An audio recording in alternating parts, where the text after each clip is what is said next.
ಶ್ರೀ ಹರಿವಾಯುಗುರುಭ್ಯೋ ನಮಃ. ಓಂ ವಂದೇ ವಿಷ್ಣುಂ ನಮಾಮಿ ಶ್ರಿಯಮಥ ಚ ಭುವಂ ಬ್ರಹ್ಮವಾಯೂ ಚ ವಂದೇ ಗಾಯತ್ರೀಂ ಭಾರತೀಂ ತಾಮಪಿ ಗರುಡಮನಂತಂ ಭಜೆ ರುದ್ರದೇವಂ ದೇವೀಂ ವಂದೇ ಸುಪರ್ಣೀಮಹಿಪತಿದಯಿತಾಂ ವಾರುಣೀಮಪ್ಯುಮಾಂ ತಾಂ ಇಂದ್ರಾದೀನ್ ಕಾಮಮುಖ್ಯಾನಪಿ ಸಕಲಸುರಾನ್ ತದ್ಗುರೂನ್ಮದ್ಗುರೂಂಶ್ಚ ಅಭ್ರಮಂ ಭಂಗರಹಿತಂ ಅಜಡಂ ವಿಮಲಂ ಸದಾ ಆನಂದತೀರ್ಥಮತುಲಂ ಭಜೆ ತಾಪತ್ರಯಾಪಹಂ. ಪೂಜ್ಯಾಯ ರಾಘವೇಂದ್ರಾಯ ಸತ್ಯಧರ್ಮರತಾಯ ಚ ಭಜತಾಂ ಕಲ್ಪವೃಕ್ಷಾಯ ನಮತಾಂ ಕಾಮಧೇನವೇ. ಪೃಥ್ವೀಮಂಡಲಮಧ್ಯಸ್ಥಾಃ ಪೂರ್ಣಬೋಧಮತಾನುಗಾಃ ವೈಷ್ಣವಾಃ ವಿಷ್ಣುಹೃದಯಾಃ ತಾನ್ ನಮಸ್ಯೆ ಗುರೂನ್ ಮಮ. ಆಪಾದಮೌಳಿಪರ್ಯಂತಂ ಗುರುಣಾಮಾಕೃತಿಂ ಸ್ಮರೇತ್ ತೇನ ವಿಘ್ನಾಃ ಪ್ರಣಶ್ಯಂತಿ ಸಿದ್ಧ್ಯಂತಿ ಚ ಮನೋರಥಾಃ. ಶ್ರೀ ವಿದ್ಯಾಸಾಗರಮಾಧವತೀರ್ಥಗುರುಭ್ಯೋ ನಮಃ. ಹರಿ ಓಂ.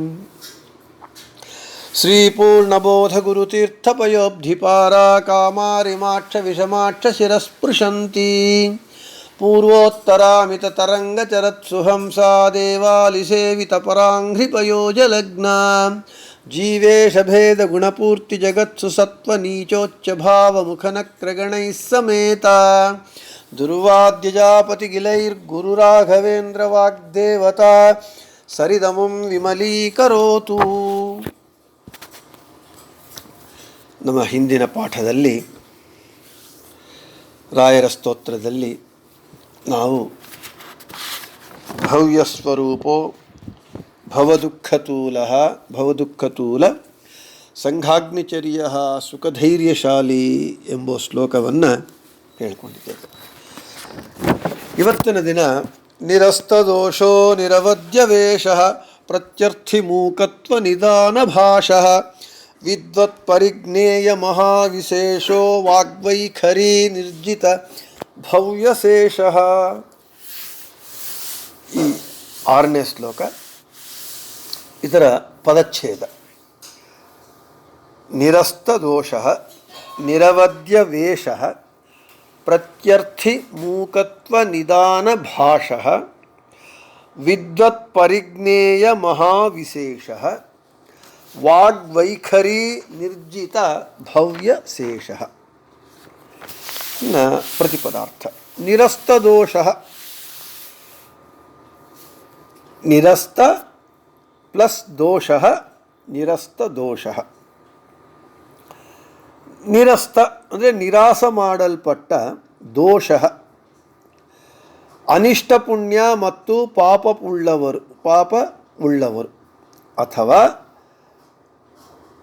ನಿರಾಸ ಮಾಡಲ್ಪಟ್ಟ ಆಸೆ ದ್ವೇಷ ಮುಂತಾದ ದೋಷ ಉಳ್ಳವರು ಅಂದರೆ ದೋಷರಹಿತರು ಅಂತ ಅರ್ಥ. ನಿರವದ್ಯ ವೇಷ, ನಿರವದ್ಯ ಪ್ಲಸ್ ವೇಷಃ, ನಿರವದ್ಯ ವೇಷಃ. ನಿರವದ್ಯ ಇಲ್ಲದಿರುವ ಅಥವಾ ಅಮಂಗಳಕರವಲ್ಲದಿರುವ ವೇಷ, ಆಕಾರ ಅಥವಾ ಅಲಂಕಾರ ಉಳ್ಳವರು ಅಂದರೆ ದುರ್ಲಕ್ಷಣಗಳು ಇಲ್ಲದೇ ಇರುವವರು, ಅಮಂಗಳಕರವಾದ ವೇಷವು ಇಲ್ಲದೇ ಇರುವವರು ಅಂತ.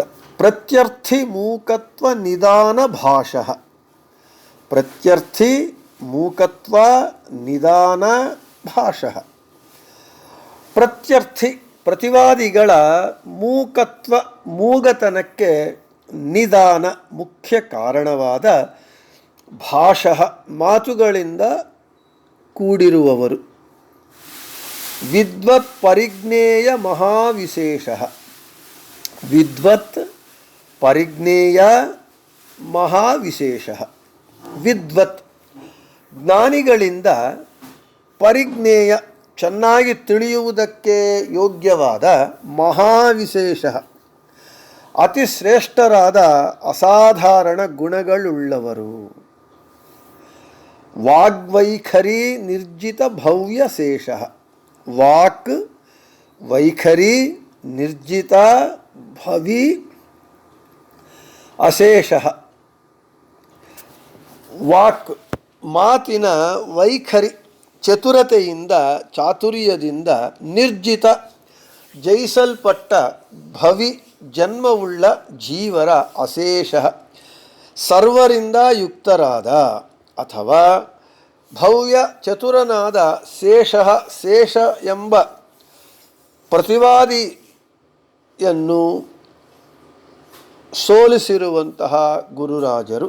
ಇಂತಹ ಗುರುರಾಜರು ನಾವು ಮೊದಲೇ ಹೇಳಿದಂತೆ 4ನೇ ಶ್ಲೋಕದಲ್ಲಿರುವ ಇಷ್ಟಪ್ರದೋ ಮೇ ಸತತಂ ಸಭೂಯಾತ್, ಇಂತಹ ಗುರುರಾಜರು ನನಗೆ ಇಷ್ಟವಾದ ಫಲಗಳನ್ನು ಕೊಡುವವರು ಆಗಲಿ ಅಂತ. ಇನ್ನು ತಾತ್ಪರ್ಯ, ನಿರಾಸ ಮಾಡಲ್ಪಟ್ಟ ದೋಷವುಳ್ಳವರು ಅಂದರೆ ದೋಷರಹಿತರು, ದುರ್ಲಕ್ಷಣಗಳು ಇಲ್ಲದೇ ಇರುವವರು,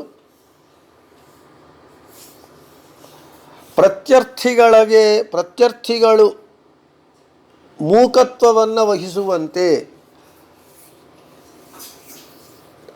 ಅದಕ್ಕೆ ಪ್ರತ್ಯರ್ಥಿಗಳು ಮೂಗರಾಗುವುದಕ್ಕೆ ಮುಖ್ಯ ಕಾರಣವಾದ ಮಾತುಗಳಿಂದ ಕೂಡಿರುವವರು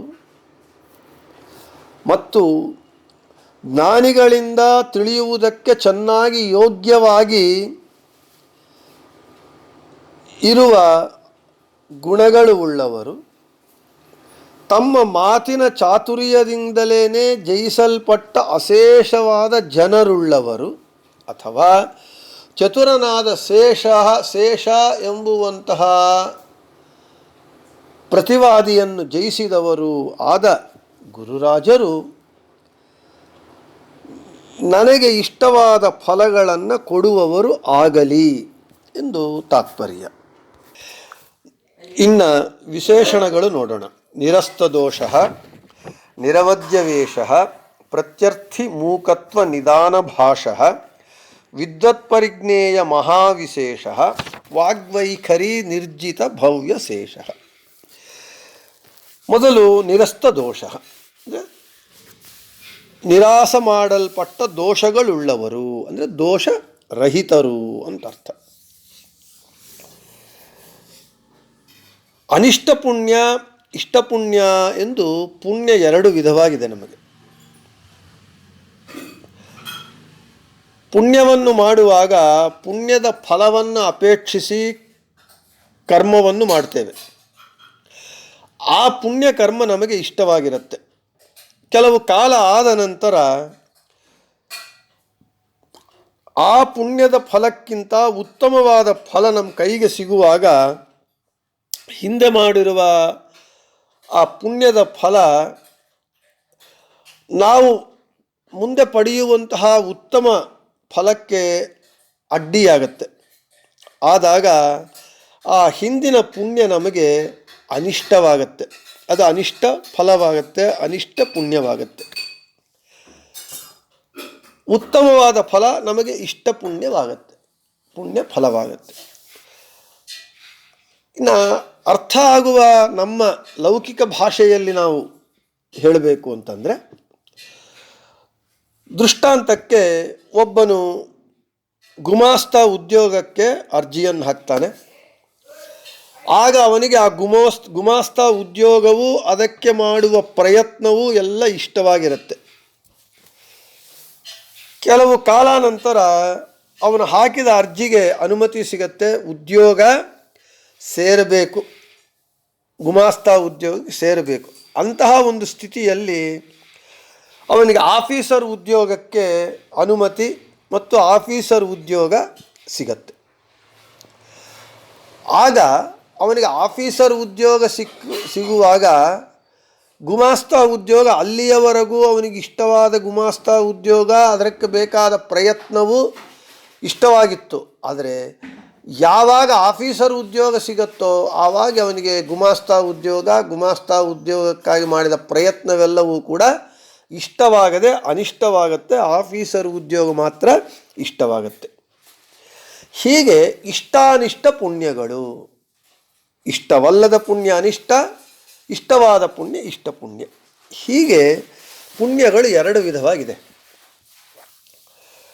ಅಪರೋಕ್ಷ ಜ್ಞಾನಿಗಳು ಅಪರೋಕ್ಷ ಜ್ಞಾನವನ್ನು ಪಡೆಯುವುದಕ್ಕಿಂತ ಮುನ್ನ ಅಸಂಖ್ಯಾಕವಾದ ಪುಣ್ಯಕರ್ಮಗಳನ್ನು ಮಾಡ್ತಾರೆ, ಬೇರೆ ಬೇರೆ ಫಲಗಳನ್ನು ಅಪೇಕ್ಷಿಸುತ್ತ. ಆಗ ಅವರಿಗೆ ಆ ಪುಣ್ಯಕರ್ಮಗಳು ಅವುಗಳ ಫಲಗಳು ಇಷ್ಟವಾಗಿರುತ್ತೆ. ಅಪರೋಕ್ಷ ಜ್ಞಾನವಾದ ಮೇಲೆ ಅಪರೋಕ್ಷ ಜ್ಞಾನದ ಬಲದಿಂದ ಅವರಿಗೆ ಮುಕ್ತಿ ಎಂಬ ಶಾಶ್ವತವಾದ ಮಹಾಶ್ರೇಯಸ್ಸು ಮಹಾಫಲ ಸಿಗತ್ತೆ. ಸಿಗುವ ಸಂದರ್ಭ ಬಂದಾಗ ಹಿಂದೆ ಮಾಡಿದ ಪುಣ್ಯಕರ್ಮಗಳ ಫಲವು ಅವರಿಗೆ ಅಲ್ಪವಾಗಿರುತ್ತೆ, ಅಸ್ಥಿರವಾಗಿರುತ್ತೆ. ಆದ ಕಾರಣ ಸ್ವರ್ಗಾದಿಗಳಾಗಿರುತ್ತೆ. ಮುಕ್ತಿಯ ಫಲದ ಮುಂದೆ ಇವೆಲ್ಲವೂ ಕೂಡ ಅಲ್ಪವಾಗುತ್ತದ ಕಾರಣ ಆ ಅಪರೋಕ್ಷ ಜ್ಞಾನಿಗಳಿಗೆ ಅವು ಅನಿಷ್ಟ ಪುಣ್ಯವಾಗತ್ತೆ, ಅನಿಷ್ಟ ಫಲಗಳಾಗತ್ತೆ. ಆದ ಕಾರಣ ಈ ಅಪರೋಕ್ಷ ಜ್ಞಾನಿಗಳಿಗೆ ಇಷ್ಟ ಪುಣ್ಯ ಅನಿಷ್ಟ ಪುಣ್ಯ ಅಂತ ಈ ಎರಡಿವೆ. ಅಪರೋಕ್ಷ ಜ್ಞಾನಿಗಳು ಅಪರೋಕ್ಷ ಜ್ಞಾನ ಹೊಂದುವುದಕ್ಕಿಂತ ಪೂರ್ವದಲ್ಲಿ ಅವರು ಮಾಡಿರುವ ಎಲ್ಲ ಪುಣ್ಯ ಪಾಪ ಕರ್ಮಗಳು ಅವುಗಳನ್ನು ಸಂಚಿತ ಕರ್ಮಗಳು ಅಂತ ಕರೀತಾರೆ. ಆ ಸಂಚಿತ ಕರ್ಮಗಳಲ್ಲಿ ಒಂದು ಕರ್ಮದ ಫಲವನ್ನು ಅಪರೋಕ್ಷ ಜ್ಞಾನಿಗಳು ಅನುಭವಿಸುತ್ತಾ ಇರುವಾಗ, ಅಂದರೆ ಇನ್ನೂ ಅವ್ರಿಗೆ ಅಪರೋಕ್ಷವಾಗಿಲ್ಲ, ಸಂಪಾದನೆ ಮಾಡಿದ ಕರ್ಮಗಳ ಫಲಗಳನ್ನು ಒಂದು ಕರ್ಮದ ಫಲವನ್ನು ಅನುಭವಿಸುತ್ತಾ ಇರ್ತಾರೆ. ಆ ಸಂದರ್ಭದಲ್ಲಿ ಅವರಿಗೆ ಅಪರೋಕ್ಷ ಜ್ಞಾನವಾದಾಗ ಇನ್ನೂ ಅನುಭವಿಸಲಿಕ್ಕೆ ಪ್ರಾರಂಭ ಮಾಡಿರುವ ಕರ್ಮದ ಫಲ ಇನ್ನೂ ಉಳಿದಿರುತ್ತೆ. ಆ ಉಳಿದಿರುವ ಕರ್ಮ ಅನುಭವಿಸುವುದಕ್ಕೆ ಉಳಿದಂತಹ ಕರ್ಮ, ಶೇಷ ಕರ್ಮ, ಅದೇ ಪ್ರಾರಬ್ಧ ಕರ್ಮ ಅಂತ ಕರೀತಾರೆ. ಅಪರೋಕ್ಷ ಜ್ಞಾನವಾದ ಮೇಲೆ ಮಾಡುವ ಕರ್ಮಗಳಿಗೆ ಆಗಾಮಿ ಕರ್ಮಗಳು ಅಂತ ಕರೀತಾರೆ.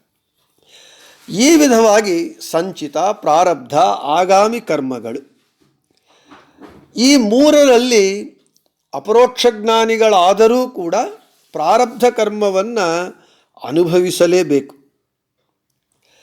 ಆದರೆ ಪ್ರಾರಬ್ಧ ಕರ್ಮ ಬಿಟ್ಟು ಉಳಿದಂತಹ ಸಂಚಿತ, ಆಗಾಮಿ ಪುಣ್ಯ ಪಾಪಗಳ ಮಧ್ಯದಲ್ಲಿ ಅನಿಷ್ಟ ಪುಣ್ಯ ಮತ್ತು ಪಾಪ ಫಲಗಳನ್ನು ಅಪರೋಕ್ಷ ಜ್ಞಾನಿಗಳೇನು ಮಾಡ್ತಾರೆ, ತಮ್ಮನ್ನು ಯಾರು ಪೂಜಿಸುತ್ತಾರೋ ಅವರಿಗೆ ತಮ್ಮ ಅನಿಷ್ಟ ಪುಣ್ಯವನ್ನು ಹಂಚುತ್ತಾರೆ. ಯಾರು ತಮ್ಮನ್ನು ದ್ವೇಷ ಮಾಡ್ತಾರೆ ಅವರಿಗೆ ತಮ್ಮ ಪಾಪ ಫಲವನ್ನು ಹಂಚುತ್ತಾರೆ. ಈ ರೀತಿಯಾಗಿ ಅಪರೋಕ್ಷ ಜ್ಞಾನಿಗಳಿಗೆ ಭಗವಂತ ಅವರ ಪಾಪ ಪುಣ್ಯ ಕರ್ಮಗಳ ಫಲಗಳನ್ನು ಹಂಚುವಂತಹ, ಅನುಭವಿಸುವಂತಹ ಒಂದು ವ್ಯವಸ್ಥೆಯನ್ನು ಮಾಡಿದ್ದಾನೆ ಭಗವಂತ. ಇದೆಲ್ಲ ಯಾಕೆ ಹೇಳಲಿಕ್ಕೆ ಬಂದಿದ್ದೇವೆ ಅಂತ ಹೇಳಿದರೆ, ರಾಯರು ನಿಸ್ಸಂಶಯವಾಗಿ ಅಪರೋಕ್ಷ ಜ್ಞಾನಿಗಳು. ಯಾಕೆ ರಾಯರು ಅಪರೋಕ್ಷ ಜ್ಞಾನಿಗಳು ಅಂತ ನೀವು ಹೇಗೆ ಹೇಳ್ತೀರಿ ಅಂತ ಪ್ರಶ್ನೆ ಬಂದರೆ, ರಾಯರು ನಾನು ಮೊದಲೇ ಹೇಳಿದಂತೆ ಮೂಲ ರೂಪದಲ್ಲಿ ಶಂಕುಕರ್ಣ ಎಂಬುವಂತಹ ಕರ್ಮಜ ದೇವತೆ. ಸತ್ಯಲೋಕದಲ್ಲಿ ಬ್ರಹ್ಮದೇವರು ಭಗವಂತನಿಗೆ ಮಾಡುವ ಪೂಜೆಯಲ್ಲಿ ಆತನಿಗೆ ಪೂಜೆಗೆ ಬೇಕಾದಂತಹ ಸಾಮಗ್ರಿಯನ್ನು ಒದಗಿಸುವಂತಹ ಒಂದು ಸೇವೆಯನ್ನು ಮಾಡ್ತಾ ಇದ್ದಾರೆ. ಅಂದರೆ ಆ ಬ್ರಹ್ಮದೇವರಿಗೆ ಸೇವೆ ಮಾಡುವಂತಹ ಒಂದು ಉತ್ತಮ ದೇವತೆ. ದೇವತೆಗಳು ಯಾರಾಗ್ತಾರೆ ಎಂಬುದಕ್ಕೆ ಒಂದು ಪ್ರಮಾಣ ಇದೆ. ದೇವಪದಮಾರೂಢ ಬ್ರಹ್ಮ ದರ್ಶನ ವರ್ಜಿತಾ ಅಂತ ಒಂದು ಪ್ರಮಾಣ. ಅಂದರೆ ದೇವತಾ ಪದವಿ ಅಪರೋಕ್ಷ ಜ್ಞಾನಿ ಅಲ್ಲದೇ ಇರುವವರಿಗೆ ಸಿಗುವುದಿಲ್ಲ. ಅಂದರೆ ಒಬ್ಬನು ದೇವತಾ ಪದವಿಯಲ್ಲಿ ತಾನಿರಬೇಕು, ಅದನ್ನು ಸೇರಬೇಕು, ಹೊಂದಬೇಕು ಅಂತ ಹೇಳಿದರೆ ಕಡ್ಡಾಯವಾಗಿ ಅಪರೋಕ್ಷ ಜ್ಞಾನಿ ಆಗಲೇಬೇಕು. ಶಂಕುಕರ್ಣರು ಅಪರೋಕ್ಷ ಜ್ಞಾನಿಗಳಾದ ನಂತರವೇ ಬ್ರಹ್ಮಲೋಕದಲ್ಲಿ ಆ ದೇವತಾ ಪದವಿಯನ್ನು ಪಡೆದಿದ್ದಾರೆ. ಇನ್ನು ಶಂಕುಕರ್ಣರೇ ನಾವು ಮೊದಲೇ ಹೇಳಿದಂತೆ ಬ್ರಹ್ಮ ಶಾಪದಿಂದ ರಾಕ್ಷಸ ಯೋನಿಯಲ್ಲಿ ಪ್ರಹ್ಲಾದರಾಜರಾಗಿ ಕೃತಯುಗದಲ್ಲಿ, ಅವರೇ ದ್ವಾಪರ ಯುಗದಲ್ಲಿ ಬಾಹ್ಲೀಕರಾಜರಾಗಿ, ಕಲಿಯುಗದಲ್ಲಿ ಮೊದಲನೇ ಬಾರಿ ಶ್ರೀ ವ್ಯಾಸರಾಜ ತೀರ್ಥರಾಗಿ, ಎರಡನೇ ಬಾರಿ ರಾಘವೇಂದ್ರ ತೀರ್ಥರಾಗಿ ಅವತಾರವನ್ನು ಮಾಡಿದ್ದಾರೆ. ಮಾಡಿ ಭಗವಂತನ ಪರಮ ಭಗವದ್ಭಕ್ತರಾಗಿದ್ದಾರೆ. ರಾಯರು ಅಂದರೆ ಅರ್ಥಾತ್ ಶಂಕುಕರ್ಣರು ಈ ಎಲ್ಲ ಅವತಾರಗಳಲ್ಲಿ ಯಾರು ತಮ್ಮಲ್ಲಿ ಭಕ್ತಿ ಮಾಡ್ತಾರೆ ಅವರಿಗೆ ತಮ್ಮ ಅನಿಷ್ಟ ಪುಣ್ಯಗಳ ಫಲವನ್ನು, ಯಾರು ತಮ್ಮನ್ನು ದ್ವೇಷ ಮಾಡ್ತಾರೆ ಅವರಿಗೆ ತಮ್ಮ ಪಾಪದ ಫಲವನ್ನು ಕೊಡ್ತಾ ಬಂದರು, ಅವರಿಗೆ ಅನುಭವಕ್ಕೆ ಬರ್ತಾ ಇದೆ.